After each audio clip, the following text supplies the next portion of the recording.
They say you can hate someone so much it consumes you. That anger can burn so hot it feels like fire in your veins. But what they don't tell you is this. Sometimes that fire isn't hatred at all. Sometimes it's something else entirely. Something you're too scared to name.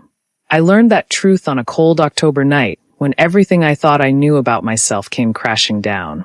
When the girl who hated me looked into my eyes and whispered words that changed my life forever. But I'm getting ahead of myself. Let me start at the beginning. I was 18 when I first saw Aria Bennett. And I knew right away that she was going to be trouble. Not the kind of trouble that gets you grounded or makes your parents angry. No, this was different. This was the kind of trouble that makes your heart beat fast every time you hear footsteps in the hallway. The kind that makes you hope those footsteps belong to her, but also terrifies you if they actually do. Aria lived 3 houses down from mine on Maple Street. Our neighborhood was one of those perfect suburban places where everyone knows everyone else's business. Her family moved in during the summer before my senior year of high school. I was 18, finally an adult, ready for my last year before college. The first time I saw her, she was carrying boxes up the front steps of her new house. I couldn't look away. She had this confidence about her that made her seem older than 18. Her dark hair caught the sunlight perfectly. Her eyes seemed to see right through you. And her smile? She definitely knew how powerful it was. But here's the problem. Aria Bennett hated me. Not just disliked me. Not just found me annoying. She actively, passionately hated my existence. And honestly, I had no idea why. It started on the first day of school.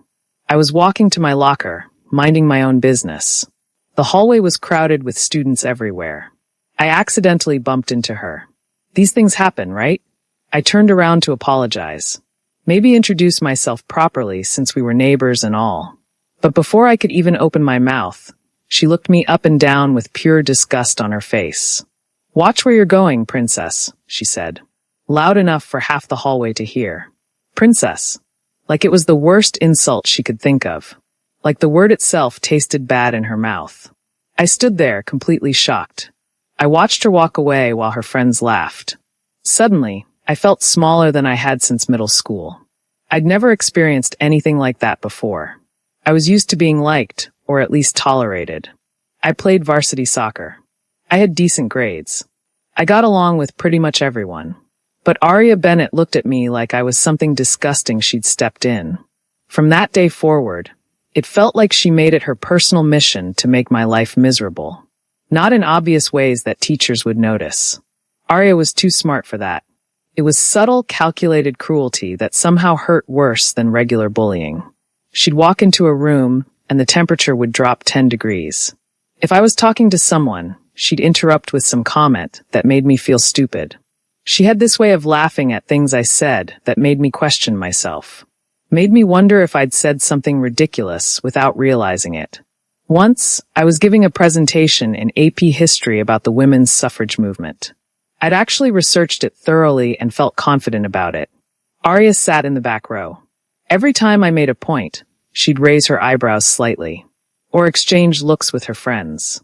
By the end of my presentation, I was stumbling over words I'd practiced dozens of times. The worst part, I couldn't figure out what I'd done wrong. I replayed our first interaction over and over in my head, trying to understand what had triggered such intense dislike. Had I said something offensive without realizing it? Was there some social rule I'd broken? Did I remind her of someone she hated? My friends tried to help. Sarah, who I'd known since kindergarten, had a theory. "Maybe she's just intimidated by you," she said. "Some people lash out when they feel threatened." That seemed ridiculous. What could possibly be threatening about me? I was 5'4", played defense on the soccer team, and my idea of rebellion was staying up past midnight reading romance novels. Emma, who was more direct, had different advice. "Just ignore her," she told me one day at lunch. "She's probably jealous. You're pretty, you're smart, you're popular. She's the new girl trying to establish herself." But that didn't feel right either. Aria didn't seem like someone who needed to establish herself.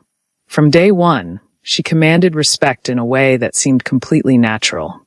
The truth was, despite how much she seemed to hate me, I found myself fascinated by her. Aria was unlike anyone I'd ever met. She was sharp, fearless, and completely unapologetic about taking up space. In English class, she challenged the teacher's interpretations of texts with arguments that were actually thought-provoking. She played guitar and wrote her own songs. She'd perform at the coffee shop downtown on open mic nights. I never went to watch, but I heard about it from people who did.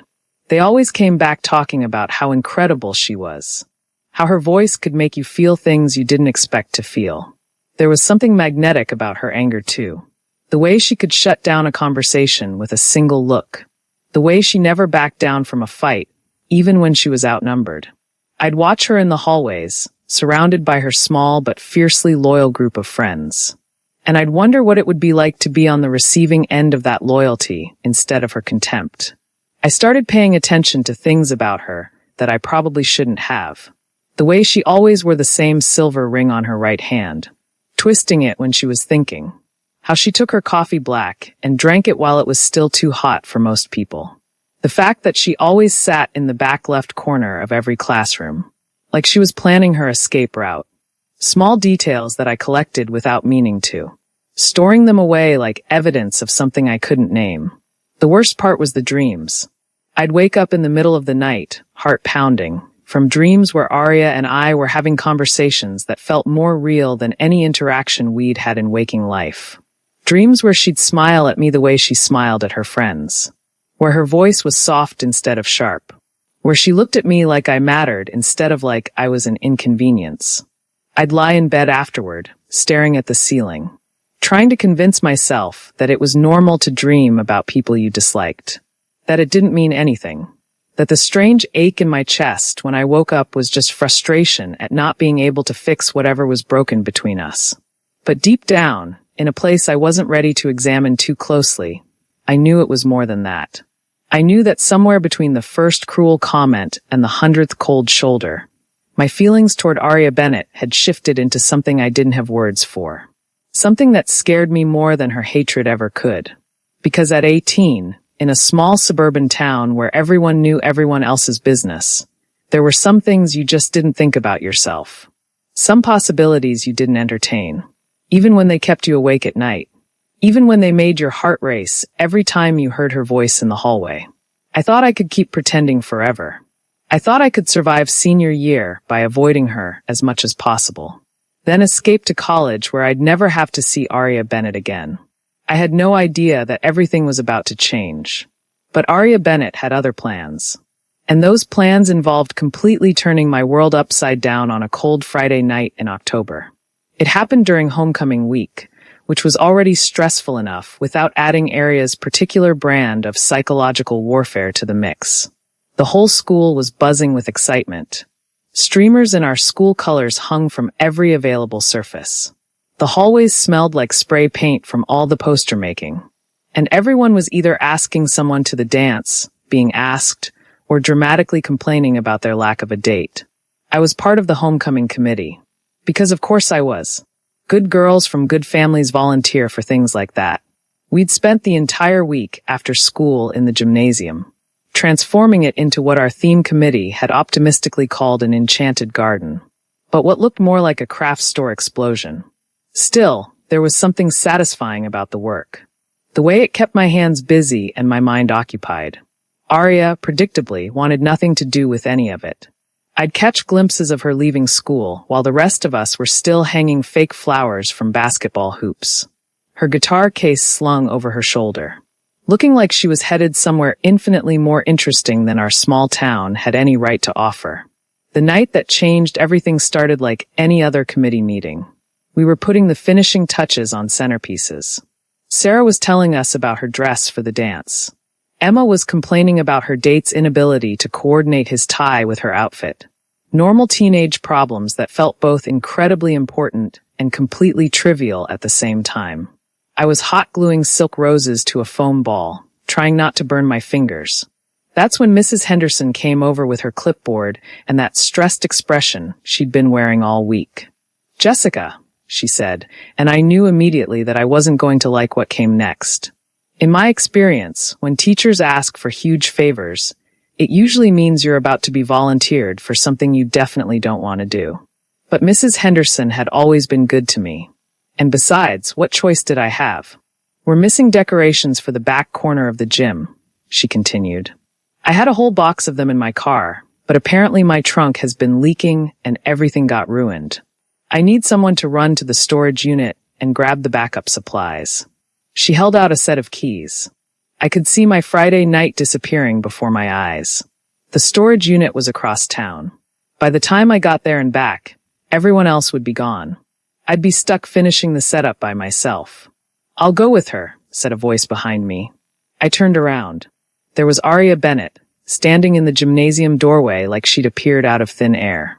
She was wearing a black leather jacket over a vintage band t-shirt.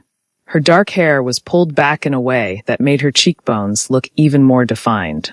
She looked completely out of place among the pastel decorations and school spirit. But somehow that just made her presence more striking. Mrs. Henderson looked as surprised as I felt. Oh, Aria, that's very kind of you to offer. But I thought you weren't participating in homecoming activities. Aria shrugged. Her expression was unreadable. I'm not. But Jessica looks like she could use the help. And I don't have anywhere else to be. I stared at her, trying to process what was happening. In 3 months of school, Aria had never offered to help me with anything. If anything, she'd gone out of her way to make simple tasks more difficult. Why would she suddenly volunteer to spend her Friday night in a car with someone she clearly despised? But Mrs. Henderson was already pressing the keys into my hand. Relief was evident on her face. You two are lifesavers. Just grab the box marked HC Backup and bring it straight back, okay? Before I could think of a polite way to object, Aria was already walking toward the exit. Come on, princess, she said without turning around. Let's get this over with. The nickname still stung, but there was something different about the way she said it this time. Less venom. More resignation, maybe. I grabbed my jacket and hurried after her. My mind was racing with questions I didn't know how to ask. Aria's car was exactly what I would have expected. A beat-up black Honda Civic with band stickers covering the back window. A dream catcher hanging from the rearview mirror. The interior smelled like vanilla and something else I couldn't identify. Something that was distinctly her. She had good music playing. Something indie and melancholy that I'd never heard before, but immediately wanted to add to my own playlist. For the first 10 minutes of the drive, we sat in complete silence. Aria focused on the road with an intensity that seemed unnecessary for suburban traffic. I stared out the passenger window, trying to think of something to say that wouldn't result in another verbal assault. Finally, when we were stopped at a red light, she spoke. You can stop looking so terrified. I'm not going to murder you and dump your body in the storage unit. I turned to look at her, startled by the almost playful tone in her voice. I wasn't terrified, I said, which was mostly true. Just confused. About what? About why you're here. About why you offered to help me when you usually act like being in the same room with me is physically painful. The light turned green. Aria accelerated smoothly through the intersection. For a moment, I thought she wasn't going to answer. Then she said quietly, maybe I'm tired of acting. Something in her voice made my chest tighten. I wanted to ask what she meant, but I was afraid of breaking whatever fragile peace had settled between us. Instead, I watched the familiar streets of our town slide past the window, and tried to ignore the way my heart was beating just a little bit faster than normal. The storage unit was in one of those sprawling complexes on the outskirts of town. All identical metal doors and fluorescent lighting. Aria parked near the entrance. We walked through the maze of units until we found the right number. The lock was old and stubborn. It took both of us working together to get it open. Inside, the unit was packed with decades of school decorations and supplies. Homecoming banners from years past. Christmas lights that probably hadn't worked since the 80s. Boxes and boxes of craft supplies that smelled like dust and forgotten celebrations. We found the box we needed toward the back, buried under a pile of deflated balloons and tangled streamers. As we worked to dig it out, our hands brushed against each other more than once, sending little electric shocks up my arm that I tried desperately to ignore. Got it, Aria said finally, hefting the box into her arms. But as she turned to carry it out, her foot caught on something. She stumbled forward. I reached out instinctively to steady her. My hands landed on her waist. Suddenly we were standing much closer than we'd ever been before. Close enough that I could see the flecks of gold in her dark eyes. Close enough to notice the way her lips parted slightly in surprise. For a heartbeat, maybe two, we just looked at each other. And in that moment, something shifted. The air between us felt charged. Electric. Full of possibilities I'd never allowed myself to consider. Then Arya stepped back, breaking the spell. I dropped my hands like I'd been burned. "We should get back," she said. Her voice was carefully neutral. "Yeah," I agreed. Even though the last thing I wanted was to go back to the gymnasium and pretend this moment had never happened. But as we loaded the box into her car and drove back through the quiet streets, I couldn't shake the feeling that something fundamental had changed between us. Something that couldn't be undone, no matter how much safer it might be to pretend otherwise. The ride back to school was different from the trip there. The silence felt heavier now, loaded with things neither of us knew how to say. Arya kept her eyes fixed on the road, but I caught her glancing at me from the corner of her eye more than once. Every time our eyes almost met, she'd look away quickly, like she was afraid of what she might see reflected back at her. My hands were shaking slightly in my lap. I clasped them together, hoping she wouldn't notice. But everything felt different now. The air in the car, the space between us. Even the music seemed to pulse with a new meaning I couldn't quite name. I wanted to say something, anything to break the tension. But what could I possibly say? That I'd felt something back there in the storage unit? That for one brief moment, the world had narrowed down to just the two of us, and it had felt more real than anything I'd experienced in my entire 18 years? No, that was too much. Too dangerous. Too honest. So I stayed quiet. And so did she. When we pulled into the school parking lot, most of the other cars were gone. The committee meeting had clearly ended while we were away. Just a few stragglers remained, and the custodial staff cleaning up. Arya parked close to the gym entrance. But instead of getting out immediately, she sat with her hands gripping the steering wheel, staring straight ahead at nothing. The engine ticked as it cooled. The music had stopped. In the sudden silence, I could hear my own heartbeat. "Jessica," she said finally. Hearing my actual name instead of that mocking nickname made something flutter in my chest, like a trapped bird suddenly finding an open window. "Can I ask you something?" I nodded, not trusting my voice to stay steady. She turned to look at me then. Really look at me. And I felt like she was seeing parts of me I'd never shown anyone. Parts I'd kept hidden even from myself. "Do you ever feel like you're living someone else's life?" she asked quietly. "Like you're just going through the motions of being who everyone expects you to be? But inside, you're someone completely different." The question caught me off guard. It was so raw. So honest. Nothing like the carefully constructed barriers Arya usually kept between herself and the world. I wanted to give her an answer that matched her vulnerability. But the truth felt too dangerous to speak out loud. Too revealing. If I admitted what I was really feeling, there would be no taking it back. "Sometimes," I said carefully. "Why?" She looked down at her hands on the steering wheel. Her knuckles were white from gripping it so hard. "Because I've been watching you," she said softly. "And I think maybe we're more alike than either of us wants to admit." My heart started beating so fast I was sure she could hear it. The car suddenly felt too small. Too warm. I could barely breathe. "Arya," I whispered. "I don't understand what you're trying to say." She laughed, but there was no humor in it. Just a kind of desperate sadness that made my chest ache. "Yes, you do," she said. "You're just too scared to admit it. And honestly, so am I." She finally released the steering wheel and turned her whole body toward me. We were close again, like we'd been in the storage unit. But this time there was nowhere to step back to. Nowhere to hide from whatever was happening between us. "I don't hate you, Jessica," she said. Each word seemed to cost her something. "I never hated you. I didn't know how else to deal with what I was feeling.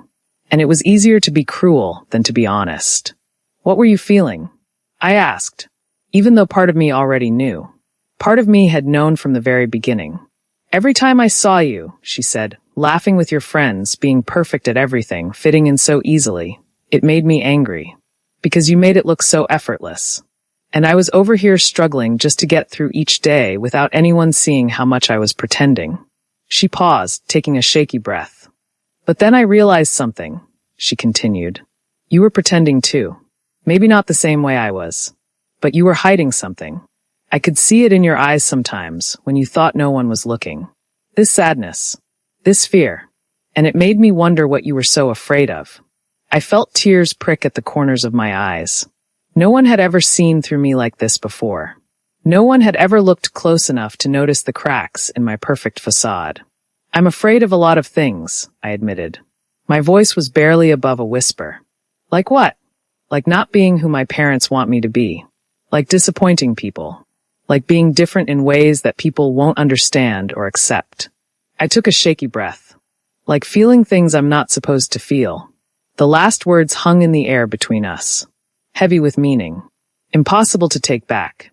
Arya reached out slowly, giving me time to pull away if I wanted to. But I didn't. I couldn't. I was frozen, caught between fear and something that felt dangerously close to hope. Her fingers brushed against mine. Just the lightest touch. But it sent electricity racing through my entire body. What if, she said carefully, we stopped being afraid? Just for tonight. Just for right now. What if we stopped pretending and just were honest about what we're feeling? I don't know if I can, I said. And it was true. I'd spent so long building walls around the parts of myself that didn't fit into my perfect suburban life. I didn't know if I could tear them down, even for one night. Yes, you can, Arya said softly. You're braver than you think you are. I've seen it. In the way you stand up for your friends. In the way you work so hard at everything you do. In the way you've dealt with me being cruel to you for months. And you never once were cruel back. She squeezed my hand gently. You don't have to be brave about everything all at once, she said. But maybe you could try being brave about this. About us. Just for a moment. Us. The word echoed in my mind. The possibility of an us, when just this morning I'd thought Arya hated me. When I'd been trying so hard to convince myself that my dreams about her didn't mean anything. Why did you really offer to come with me tonight? I asked. Arya smiled. A real smile. Not the mocking one I was used to, but something genuine and a little bit sad. Because I couldn't stand it anymore, she said. Pretending I hated you when really, I just wanted an excuse to be near you. To talk to you without my friends around, without the whole school watching. To maybe find out if you felt even a fraction of what I've been feeling since the day I moved here. And what have you been feeling? She looked at me with those dark eyes that had haunted my dreams for months. And when she spoke, her voice was steady and sure. That I'm falling for you, Jessica. That I have been from the moment I first saw you. And it terrified me so much that I turned it into anger instead. Because anger was easier than admitting that I wanted something I thought I could never have. The world seemed to stop spinning. Everything narrowed down to this moment. This car. This girl who I'd thought hated me, but who was now looking at me like I was something precious and fragile and worth fighting for. I dream about you, I blurted out. The words tumbled out before I could stop them. Almost every night. And I wake up feeling confused and scared and wanting something I didn't even have a name for until right now. Arya's breath caught. Her hand tightened around mine. What do you want? She asked softly. It was the most important question anyone had ever asked me. And for the first time in my life, I knew the answer. I knew it with a clarity that cut through all my fear and doubt and carefully constructed pretenses. I want to stop pretending, I said. I want to stop being afraid. I want to see what happens if I'm honest about what I'm feeling. About who I am. About you. And what are you feeling? Right now, in this moment. I looked at her. Really looked at her. At the girl who had made me question everything I thought I knew about myself. Who had challenged me and frustrated me and occupied my thoughts for months. Who was looking at me now with such hope and fear mixed together that it made my heart ache. I'm feeling like maybe hatred was never really hatred at all, I said slowly. Maybe it was just love wearing armor. And maybe we've both been hiding behind that armor for too long. Arya let out a breath that sounded almost like a laugh. Or maybe a sob. Or maybe both. So what do we do now? She asked. It was a good question. We were two 18-year-old girls sitting in a car in a school parking lot, having just admitted feelings we'd barely admitted to ourselves. We lived in a small town where everyone knew everyone's business. We had families who expected certain things from us. We had futures already planned out that didn't include this moment. But none of that mattered right now. Not really. I don't know, I admitted. I've never done this before. Any of this. Neither have I, Arya said. I've spent so much time pretending to be tough and sure of everything.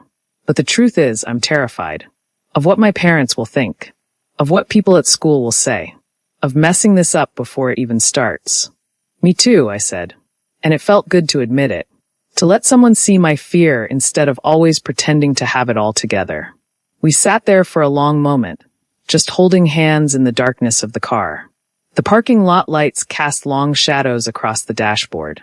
Inside the gym, I could see the custodian moving around, probably wondering where we were with the box of decorations. We should probably go in, Arya said finally. But she didn't move. And neither did I. Yeah, I agreed. We should. More silence. The comfortable kind now. The kind that didn't need to be filled with words. Then Arya said, "This doesn't have to be complicated. Not tonight, anyway. We don't have to figure everything out right now. We don't have to put a label on it or tell everyone or make any big decisions. Then what do? We take it one moment at a time," she said. "Starting with this moment, right here. And maybe if you want, we could do something completely normal. Like go get coffee after we drop off these decorations. And we could talk. Really talk. Without all the anger and pretending. The idea was so simple. So normal. Just two people getting coffee and talking. But it felt revolutionary. It felt like the start of something that could change everything. I'd like that, I said. And I meant it. Arya smiled then. A full, genuine smile that lit up her entire face. And I realized I'd never seen her smile like that before. Not at me, anyway. It was beautiful. Okay then, she said. Let's go drop off this box so Mrs. Henderson doesn't send out a search party. And then we'll go to that coffee shop downtown. The one where I play on open mic nights. I've never been, I admitted. I know, she said. I would have noticed if you had. I was always looking for you in the crowd, even though I told myself I wasn't. We got out of the car, and she grabbed the box of decorations from the back seat. As we walked toward the gym entrance, our shoulders brushed against each other. And this time, neither of us pulled away. Mrs. Henderson was relieved to see us. She thanked us profusely and immediately started pulling decorations out of the box, too focused on her homecoming preparations to notice the way Arya and I kept glancing at each other. You're free to go, girls, she said. You've done more than enough. Enjoy your Friday night. If only she knew just how much our Friday night had already changed. The coffee shop was small and cozy, with mismatched furniture and local art on the walls. A small stage sat in one corner, currently empty since it wasn't open mic night. Only a handful of people were scattered around the room, focused on their laptops or books. We ordered our coffees. Arya got hers black, just like I'd noticed. I got mine with cream and sugar. We found a corner table far from the other customers, somewhere we could talk without being overheard. For the first few minutes, we just sat there, warming our hands on our coffee cups, looking at each other like we were seeing each other for the first time. In a way, I guess we were. So, Arya said finally, tell me something real. Something you've never told anyone else. It felt like a test. Or maybe an invitation. A way to prove that this moment in the car hadn't just been some temporary madness we'd both snap out of. I thought about it carefully. What could I tell her that would show her who I really was underneath all the pretending? I don't want to play soccer in college, I said. Everyone assumes I will. My parents, my coach, my friends. I've been playing since I was 6, and I'm good at it. But I don't love it. I've been doing it because it's what's expected of me. Because it looks good on college applications. Because it's part of who people think I am. What do you want to do? Arya asked. I want to write, I admitted. Stories. Maybe novels someday. I have notebooks full of them hidden in my room. But I've never shown them to anyone because what if I'm not good enough? What if it's just a silly dream? Arya reached across the table and took my hand. Right there in public where anyone could see. My heart jumped, but I didn't pull away. It's not silly, she said firmly. Dreams are never silly. And you know what? I bet you're better at it than you think. You see things. You notice details about people. I've watched you. The way you observe everything around you. That's what good writers do. How would you know? I asked. But I was smiling. Because I read everything I can get my hands on, she said. And I pay attention to the world around me. It's how I write songs. Same principle. Will you play me one of your songs sometime? I asked. Maybe, she said, a playful smile tugging at her lips. If you show me one of your stories. Deal. We talked for hours. About everything and nothing. About our families and our dreams and our fears. About books and music and all the things we'd never gotten to share with each other before. I learned that Aria's family had moved here because her dad got a new job. That she had a younger brother who annoyed her, but who she loved fiercely. That she wrote songs as a way to process emotions she didn't know how else to express. She learned that I felt suffocated sometimes by everyone's expectations. That I was scared of disappointing my parents. That I'd been having dreams about her for months and hadn't known what they meant until tonight. The coffee shop owner eventually came over to tell us they were closing. I looked at my phone and was shocked to see it was almost midnight. We'd been talking for 3 hours, and it had felt like minutes. Outside, the October air was cold and crisp. Our breath made little clouds in front of our faces. Aria walked me to my car, which was still parked at the school. We'd driven separately, but somehow it felt like we were leaving together anyway. When we reached my car, we stood there facing each other. Not quite ready to say goodbye. Not sure what came next. So Aria said, "What happens on Monday? When we're back at school and everyone's watching?" It was a fair question. A scary one. But also one I'd been thinking about for the past few hours. "I don't know," I said honestly. "I'm not ready to broadcast this to the whole school. Not yet. I need time to figure out how to be honest with my parents, with my friends, with myself." "I understand," Aria said. "I'm not ready for that either. My parents, they wouldn't understand. Not right away. But that doesn't mean this wasn't real," I said quickly. "Tonight. This. Us. It was real, right?" "The most real thing I've felt in a long time," Aria agreed. "Then maybe we can take it slow," I suggested. "We don't have to hide exactly. But we don't have to make a big announcement either. We can just see where this goes. Figure it out together." Aria smiled. "I like that plan." She stepped closer then. Close enough that I could see the gold flecks in her eyes again, even in the dim parking lot light. Close enough that I could feel the warmth of her breath. "Can I kiss you?" she asked softly. My heart felt like it might burst out of my chest. Every nerve in my body was singing.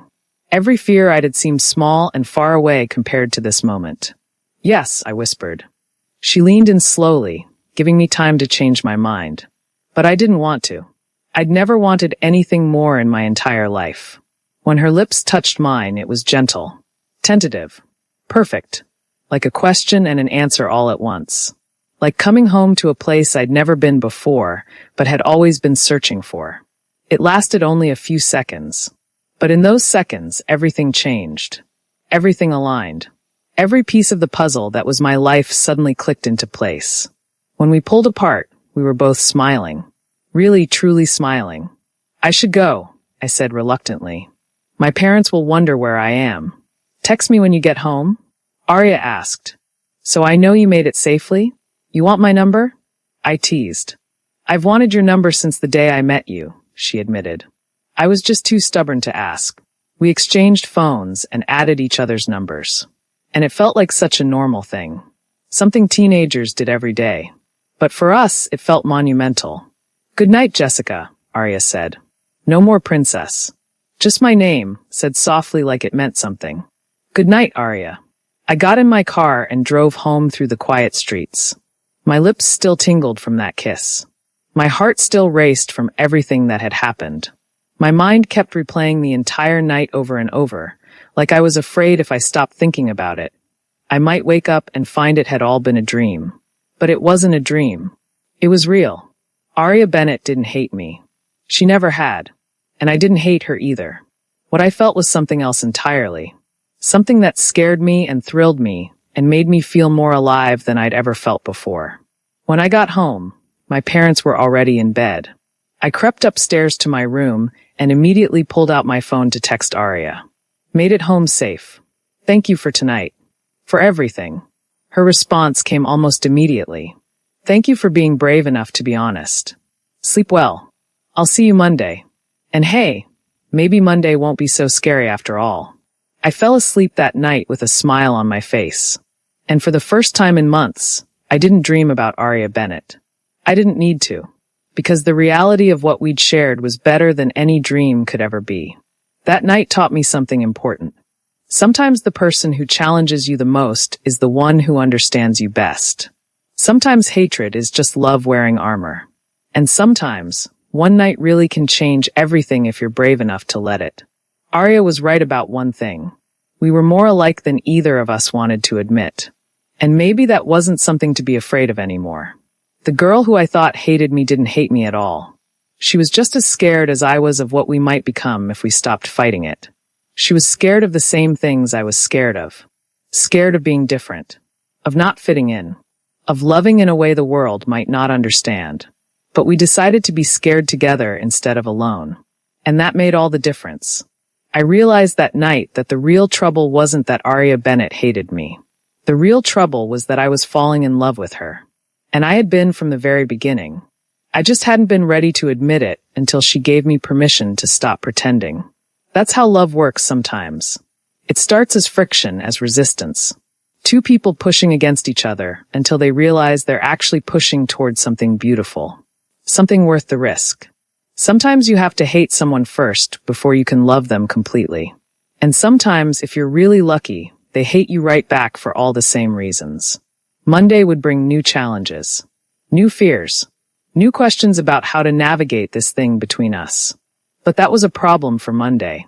Tonight, I was just a girl who'd been kissed by another girl. And it felt like the beginning of everything. The girl next door didn't hate me after all. She just needed time to stop being afraid. And so did I. And now, finally, we were ready to start.